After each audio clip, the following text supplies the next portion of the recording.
वळूयात पुढील बातमीकडे।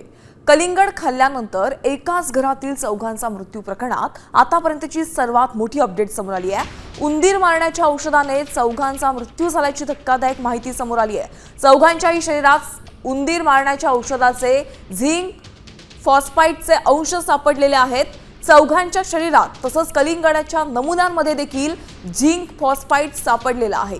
तर 11 दिवसांनी अखेर या संपूर्ण प्रकरणाचा छडा लागलाय। 26 तारखेला अवघ्या काही तासांच्या अंतरात डोकाडिया कुटुंबातील चौघांचा मृत्यू झालेला होता।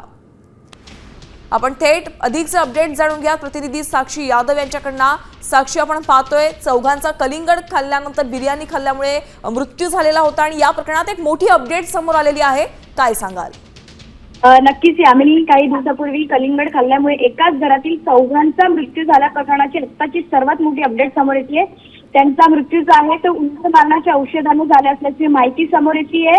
ही धक्कादायक माहिती समोर आली आहे। चौघांच्या शरीरात सापडलं आहे ते उंदीर मारण्याचं औषध झिंक फॉस्फाइड हे औषध सापडल्याचं आपल्याला पाहायला मिळते। चौघांच्या शरीरात तसेच कलिंगाच्या नमुन्यामुळे देखील त्यात झिंक कडिलिंग होते जे त्यांनी खाल्लं होतं, त्यामध्ये सुद्धा झिंकचे जे अंश आहे ते आढळलेले आपल्याला पाहायला मिळाले। 11 दिवसानंतर या प्रकरणाचा संपूर्ण छडा लागलेला आपल्याला पाहायला मिळतो। 26 तारखेला अवघ्या काही तासातच कलिंगड खाल्ल्यानंतर त्यांचं निधन झालं होतं। निधनाचे कारण अस्पष्ट नव्हतं, मात्र आता कारण जे आहे ते स्पष्ट झालेलं आपल्याला पाहायला मिळतंय। त्यांचा जो मृत्यू आहे ते झिंक फॉस्फाइड या प्रकरणामध्ये या चौघांनी आत्महत्या केली आहे की त्यांची हत्या झाली, असे बरेच प्रश्न सध्याच्या घडीला उपस्थित होत आहेत। धन्यवाद सध्या तरी या संपूर्ण आढाव्यासाठी।